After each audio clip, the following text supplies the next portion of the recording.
The Paris Agreement was a huge milestone for the whole civil society and the environmental movement. Now it's time to implement what happened in Paris. We witnessed the end of the fossil fuel era, and now we have to implement that to move 100% renewable energy.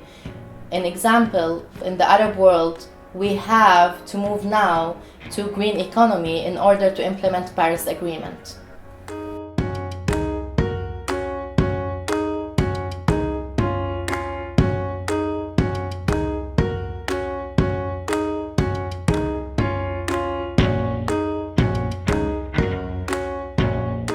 Well, actually, after Paris, we were so happy about the Paris Agreement.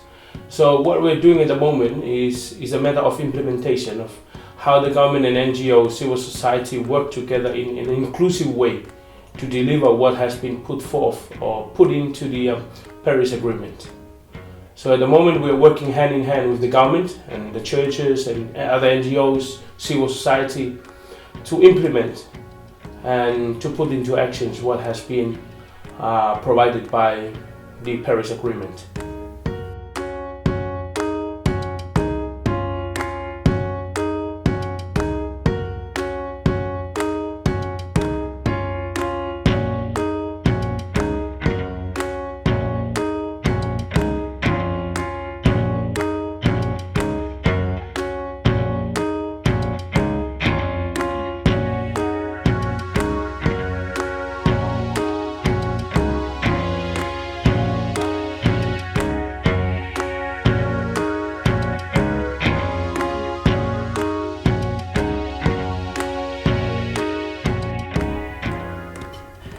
Low carbon development and renewable energy has a lot of potentials to rural communities in Africa and especially in Tanzania, whereby we'll make sure that the rural communities are connected to energy, which is very cheap and available in their localities.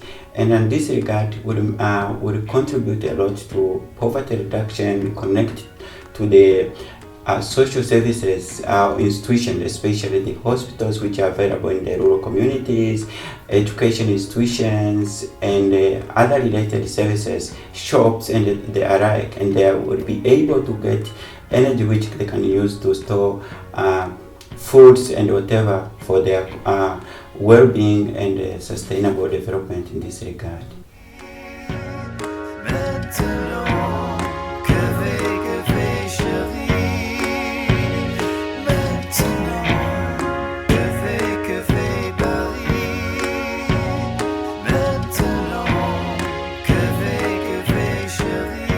So if we really want to implement the Paris Agreement, it means that we need to keep fossil fuels in the ground, and it's going to be up to ordinary citizens, people like you and me. And what's exciting to see is that an increasing number of people, teachers, students, grandparents, are willing to take action against fossil fuel infrastructure projects.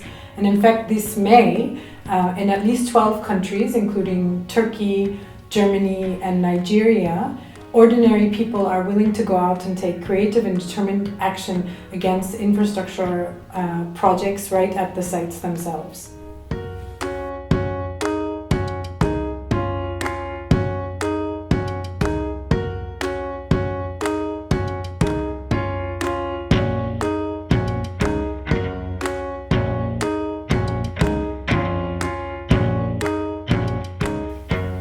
In the next few years, we need an increasing amount of public finance to be flowing from those responsible of climate change to those most affected by its impacts.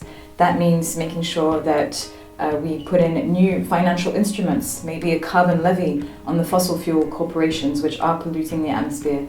And it's also about making sure that donor states increase the amount of public finance that they will be dedicating to solidarity with those most affected today. On the other hand, we also need to start shifting the trillions, as we say. It means the entire economy needs to stop funding the problem and start funding the solutions. This requires a lot of can work and energy to make sure that we do not subsidize fossil fuels, make sure that all investors, investments, pension funds, etc. start looking in the right direction, stop funding the crap and start funding the good.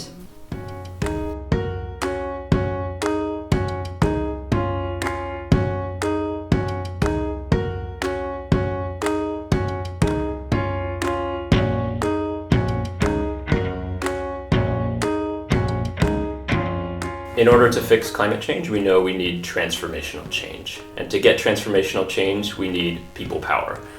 We know that historically, transformational change has come from movements for justice, from people who are directly impacted. And so CAN is working now to figure out how we can partner with social movements and justice-based movements, because we know that that's the power we need to fix the climate crisis.